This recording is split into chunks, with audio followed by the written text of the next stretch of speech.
Welcome back. Of course, this is the second part of our newspaper review. You can be part of the conversation.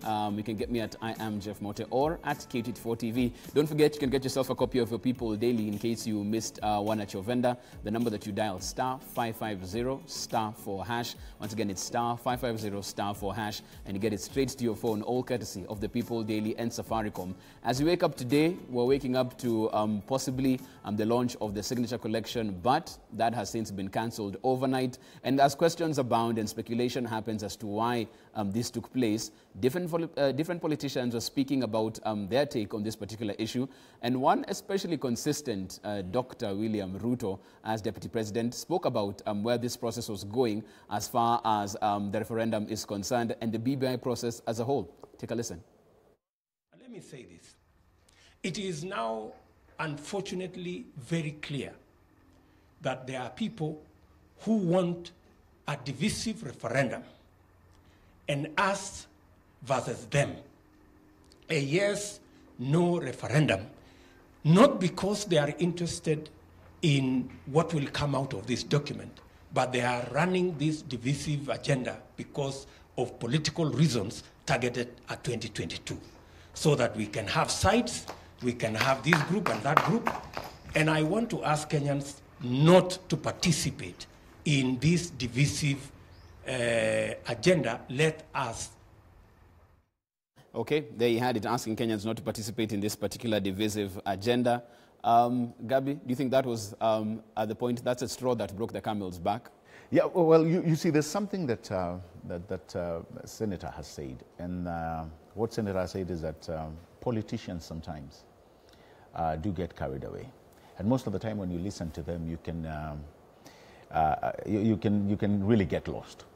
And what probably we should avoid at this point is what I told you earlier on. Apart from speculation and apart from people who want to lead or to pour cold water on BBI, I think it would be unfortunate if it comes from politicians. Because really, if you look at, for instance, if I would pick one thing, the rhythmic tensions that we go through every 5 years, Jeff, that it's attributed almost entirely to the politicians. They are the ones who actually make this country get to that a particular point, breaking point, if you will. You have a document which I believe should do not only more, but the first thing, the purpose, the core purpose is to unite. In fact, the new mantra for BBI should be, leave no Kenyan behind, right? And if we are not going to leave any Kenyan behind, it means that we are going to sit down and all agree this is where we want to go. So once we define where we want to go, some of the things that we are changing, if you look at them, from the Constitution, from our laws, from our policies, our administrative structure, it all tells us Kenyans probably feel this is the direction we should be going. So the issue is, after knowing that this is the destination we want to arrive at, the second thing we need to be discussing, Jeff, which is what we are doing now, is how do we arrive there? All right? So the journey is also as important as the destination. Do we really want to bring in all these political tones and political undertones to mess up a document that guarantees or guarantee peace and tranquility and a great agenda where all of us can be what we want to become? Do we really want to mess that up? So as we move along to the destination, Jeff, let us be reminded to what Senator has said. We need to be very wary of politicians who would otherwise want to come into the middle of this document even before we arrive and mess it up. Okay. Millie, I'll have you in on this one because one aspect we've heard over and over again is that we need to find a way to avoid a contested referendum. But by definition, with every referendum, there'll be someone who takes it at the end of the day. Is it possible to get to that space where we have a non-contested referendum? What does that even mean? Well, the thing is that the law requires that you get the people's view through a referendum. So even if it is not contested, you would have a referendum where you know that chances are that most people will be ticking the box that you want them to tick. But I think that that would be the ideal way to go. And what I have realized in the recent past is that most people, when they read even those who have been strongly opposed to the report, when they read the report, they seem to find that it has really got nothing very seriously off about it. Their concern more than anything is always with the process or with the timing. And the unfortunate truth is that if we really do want to benefit from this document before the next election, then we'd have to go on to a referendum way earlier so that the right changes can be made before we go to the next general election. Otherwise, we will still be at risk of going through the same problems we had in 2017, where at the end of the day, we actually were at a point where there were two Kenyans. There was the People's Republic of Kenya and there was Kenya, the Republic. And that's a really unfortunate place to be in. So I think that it would be good if we went to a referendum, because the law requires that then the changes would be made when people have voted on it. Then we would have voted on it so that we will be sure that many people are in support of these changes, because many of the times when politicians tell us that they are speaking for the people and that it is for the interest of the people, and then sometimes we question and ask, really, when did you consult the people so that you're speaking for them? Look at even now the team that wrote the report. There's already one person in there who claims that that some of the proposals that are in there did not come from the people, which we can't very well question, because we may not have reports of meetings that the team had with different people and what emanated from those meetings. So it becomes one person's word against the other. So a referendum would still be good, so that we as the people have a chance. We remain still on top of things. And the power that we delegate to leaders, we still know that it is just delegated power and they've not taken it away from us, so that we have voted on the document and then we are in support of it. Senator Kasanga, some people are saying that even with this particular report moving forward, what we're trying to do is sanitize politicians' bad behavior, because the only time we experience what is being called rhythmic tensions, divisive elections, is when your colleagues want to get into office. Once that is out of the way, Kenyans are perfectly fine in between election periods until a post needs to be vied for, is when we experience this issue. And some people are saying probably we just need to focus on how to have more strict legislation when it comes to electoral matters and focus on the economy. Other than that, all of this in between is a smokescreen.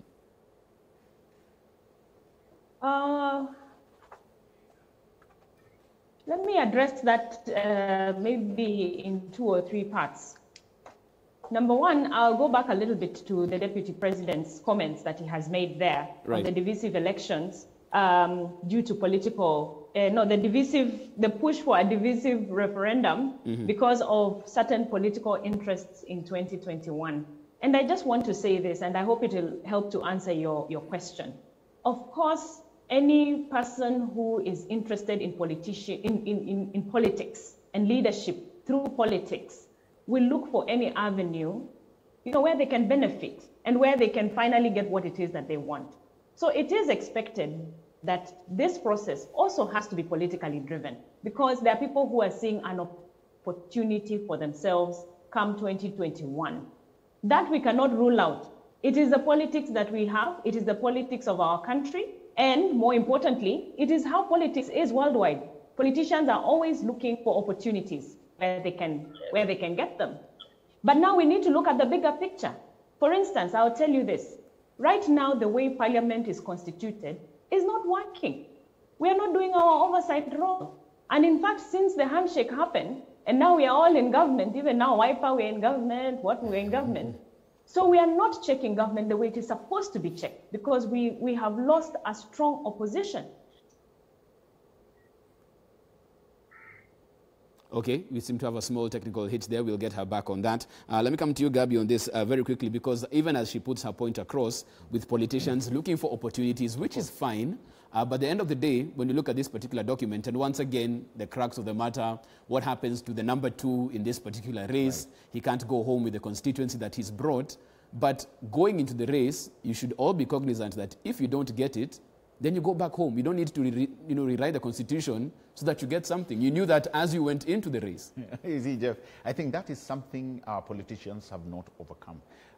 And I don't expect them to, overcome that issue anytime sooner. You see, the issue that we seem to be grappling with is not politics per se. Politics is good. And like Senator has said, BBI to a large extent will actually be politically driven, even though the end of it must actually serve, almost entirely must serve Wanjiko. And, that's what we'll produce in a good document. But having said that, the issue which we must also address, to me, is the divisive politics. Okay. That, to me, is what seems to be the major issue that always brings this country to a brink of what you call a chaos. So how do we address that? In some part, you can see BBI has attempted or is attempting to really ensure that we do not get this craze that, it's that person and it's a winner-take-all. We are trying to run away from that mentality. Now, so if we come and take this stride positively, then it is our hope that come 2022 we will see different results. Failure to which we are going to still have, if we come with the mentality of that deceit and that divisiveness, then we'll have lost it totally. I think we have Senator back on. There was a slight technical hitch. Senator, if you can hear me, you can continue. You're talking about everyone on one side, very hard for an oversight role to be played in the August House. Yes, so I was saying that, again, as politicians, when we are busy speaking about BBI, we fail to explain to Kenyans the bigger picture of it all. And you see now the deputy president, when he's making that comment, that there are some people who want, to create their own spaces come 2021. And we're speaking specifically on the prime minister's post, maybe the leader of opposition's post, which is actually the heart of the matter when it comes to the constitutional amendment that we seem as politicians to be, to be relying on when we are politicking. I just want to let Kenyans know that right now the way parliament is constituted is not working. We do not have a strong opposition. We do not have shadow cabinets where they will, will box the executive into accountability. And that is something we do not need as a progressive nation. And therefore, what the BBI is trying to address is not so much as creating positions for certain people, but addressing the issues of the way parliament is constituted right now, which is not working appropriately for Kenyans. And I'll tell you that without a doubt, because even right now, like I mentioned, oversighting of government is a challenge. It's a challenge, I tell you. And the ministers have become so powerful. In fact, like at Senate, we can barely even summon them. Governors are running rogue. As you know, in the COVID, because I was chair of the ad hoc committee on COVID, you call them to account for funds, they don't show up. In fact, they write to you letters, and your powers and privileges can only extend so far. That needs to change. And I am looking forward to a situation where we have a robust parliament, a robust opposition, and it's not a question of winner takes it all. There has to be a winner and there has to be a loser. But can the loser check the winner? That would form a situation that is really critical for Kenyans to see that the executive is very well, checked. And the other thing that I must remind Kenyans, the constitutional amendment bill, the process of it, we like to forget that it started from an extensive public participation process. In fact, more than any other bill that, we've encountered in parliament. And that is a process of creation of bills and legislation, is where you first involve, the members of parliament, the citizens, and then, you retreat, you go draft it. When you draft it, it is introduced in parliaments. And then in parliaments now, the legislators call for a second round of public participation. And then from there, now parliamentarians are left to debate. And the final document is from that process that is combined at third reading, where you combine, the sentiments of the input of legislators as well as the input of the citizens during the second round of public participation. So the constitutional bill will also go through this process. And you can see that is fairly extensive. And in the end, you have to also rely on your parliamentarians, because we do debate bills. We are constantly passing, bills in Parliament, and they don't always please everyone, but they're always for the bigger picture. So there are those things that we really need when we are having these conversations to Kenyans, that we need to come out clear and explain these things and remove the politics away from it and say we are moving forward, it's a step forward for this country, and we need to take that step forward. Because even when you remember the process of the 2010 Constitution, we were told, and this one I don't have the facts, by then I was probably still really younger, but I was told that the document that finally went out to Kenyans for a yes or no referendum was not what had been drafted before, that somewhere in between, some people hijacked and did.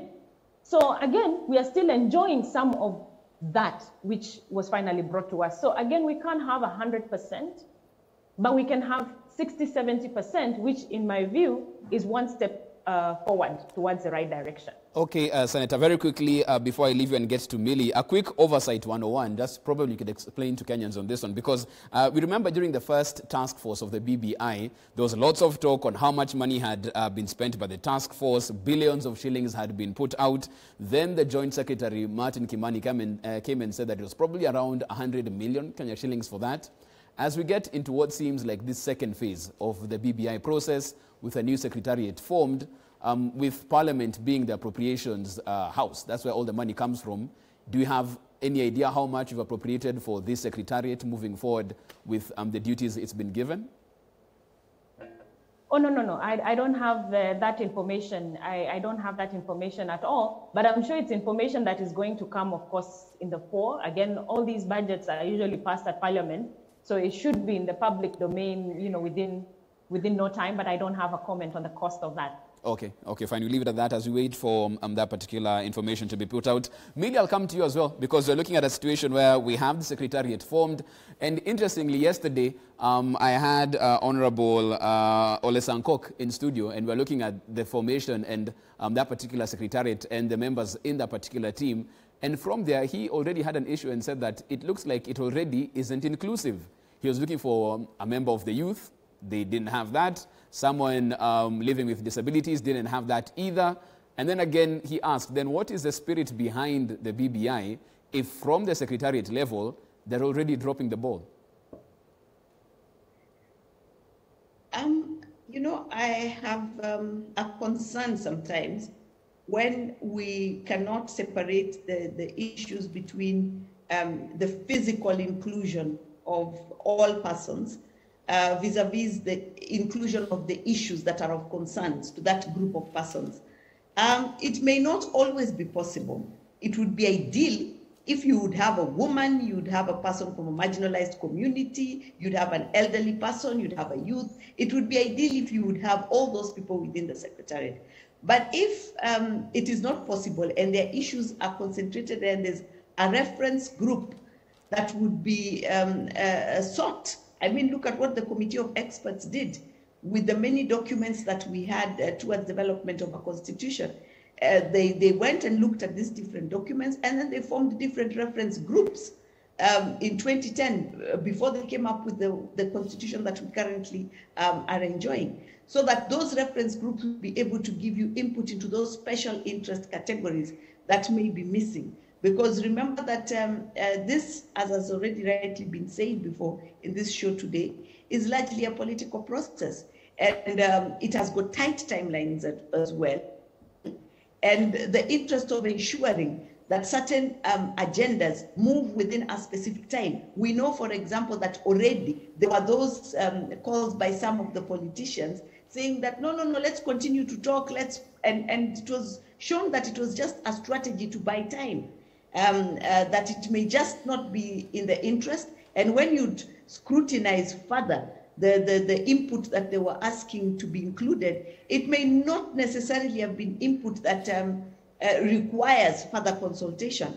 There are some that were input that of course required some consultation, and I think that those are already being taken on board and could be to a small extent have also contributed to the delay in the rollout. But we know that some of these political plays is people playing politics in there, because that is what they do. They play politics every day, and they would then delay the process. And I think as Kenyans, we would really benefit from this process concluding so that we can begin to implement it, so that we can move on to other issues, and we can actually begin to see the gains of this process. Because for most ordinary Kenyans, this talk has gone on too long, it's hanging over our heads, and it's blurring a lot of issues that we would like to be to concentrate more on. And I know that people have been saying that BBI may not be the panacea for all the problems that we have. It may not also be the cause for all the problems that we have. But I always say that if you have a consistent headache that is not ending, and you've been on aspirin or Panadol for a long time, and then suddenly you've also broken your leg, and you're asking somebody for help, and they tell you that, listen, where you are seated, I want you to edit a report for me and you earn money. And you say, but that does not sort out my problem. But you see, if you edit that report, it's work, you get money, you can buy something stronger than Panadol, and you can also see a doctor for your sprain. So it may not be directly addressing the issue that you're asking, but if you're wise enough to see the long term of it, you'd be able to see how it can address some of those issues. So I believe that some of the proposals in that report would really help this country. And we really need to move beyond that. More and more delay is just a headache. Gabby, I'll come to you even as we come to the tail end of this particular conversation. The first counter-argument to bringing in more amendments to the report as is that we would start going down a very slippery slope, because once we start amending, where do we stop? When we bring in Gabby's view, and then Senator Kasanga also has something we want to change, where do we stop when we start going down this road? So if indeed we open this document for amendments, how do we balance that with some point of having it being finite, and we stop and now we move on to the next part? Well, Jeff, first of all, let's all agree that, like our good sister has said, this document has taken time, 2 years. We are still talking about BBI. And there's one thing we also have to be alive to as Kenyans. One is that it's not the end, all right? Does not mean that what is not contained in BBI will be thrown out. All right, that is, the constitution-making process, again, is not a destination where we arrive and say, hooray, that's done.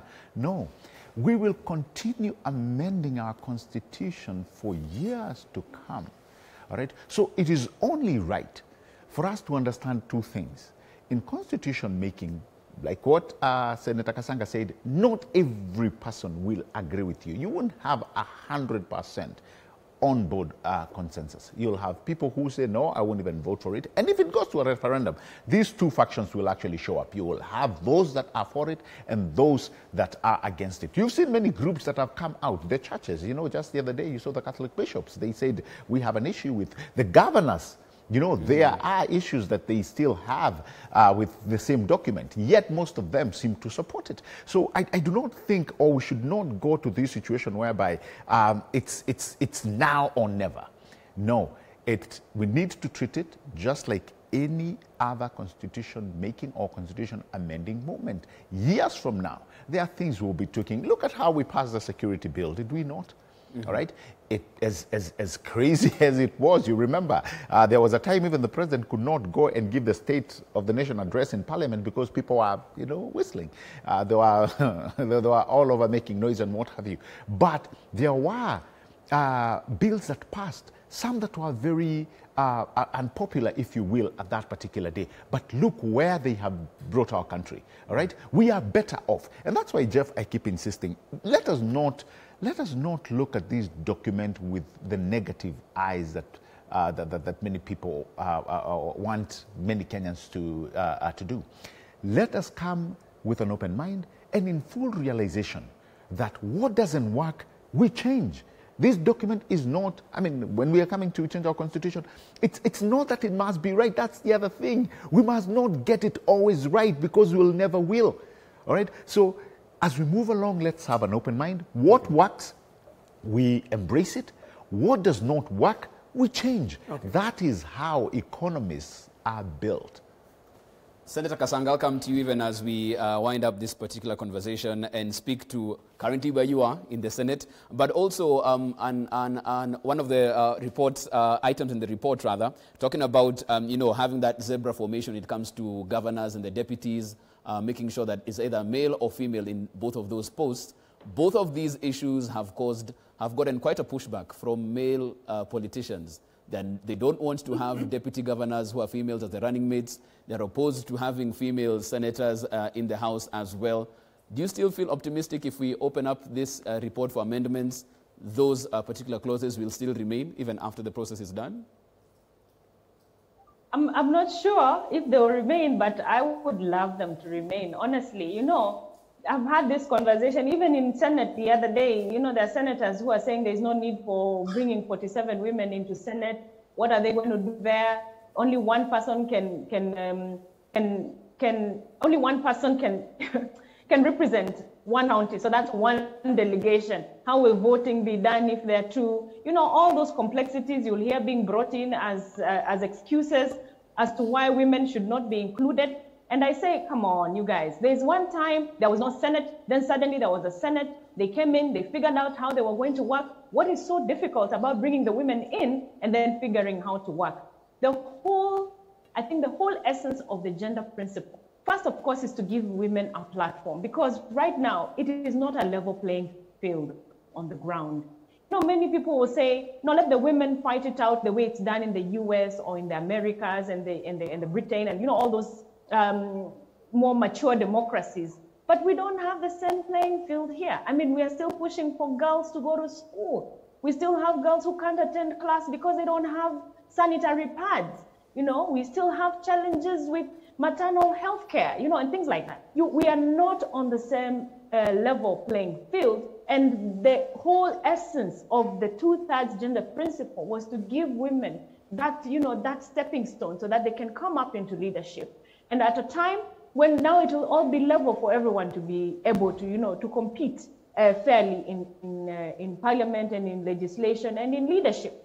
So for now, I would hope those I hope those vipengeles don't change, honestly speaking. And I even said it when we were addressing the president's speech the other day in parliament. And I said, no. Let the women come into Senate. The women, we will figure out how to serve Kenyans. Are we not serving Kenyans right now, even in Senate?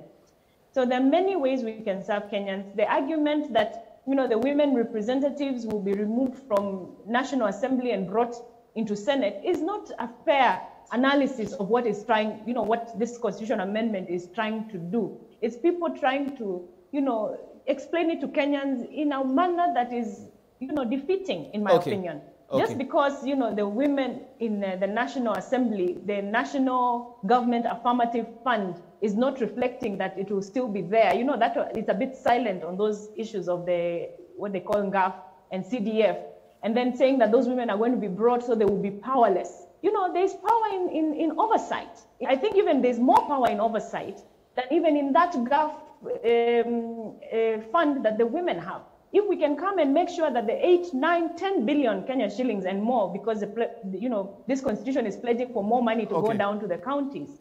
If all the legislators in Senate can oversight that money thoroughly, and women to make sure that all women agendas in the counties are also oversight, isn't that a much more progressive way of looking at it, as opposed to the 4, 5, whatever million the NGAF ladies get to go and buy water tanks, you know, for women in the ground? I'm not demeaning the process, the NGAF fund, but I'm saying the bigger picture.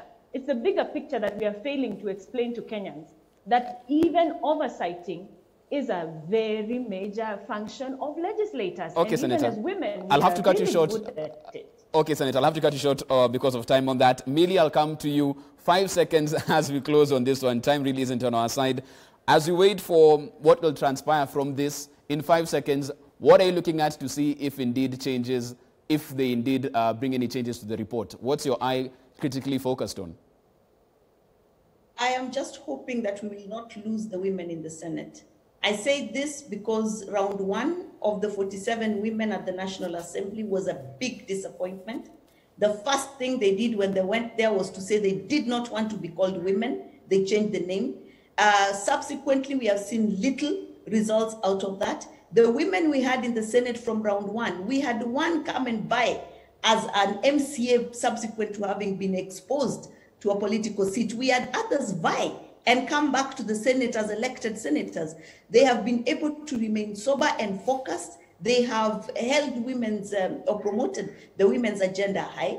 And we think that that is the right place where women need to be. And we hope that that will not be lost. I will be keenly watching to see if we lose that. Okay, that's where we leave it as far as it's concerned. Thank you so much, for your views on this particular conversation this morning. Garba Muthuma, thank you so much for your time. Asante sana. But Jeff, we cannot go without saying this issue about COVID. I know we've talked about BBI and everything. Please. Yeah, you know, personal responsibility. Jeff, we are losing leaders. We just lost the MCA for London Ward, I think, in Nakuru. We are losing our principals back and left. We are losing our own medics. We need to take this issue seriously. That is noted. Thank you so much. Millie Luanga, thank you so much for your time as well. Senator Sylvia Kasanga, many thanks for being on the show this morning and, of course, for sharing your views on this particular conversation as well. Keep them coming in as you look at them online. You can get me at I am Jeff Mote or at K24 TV. Take a short break. We are back as we get interactive. Good morning.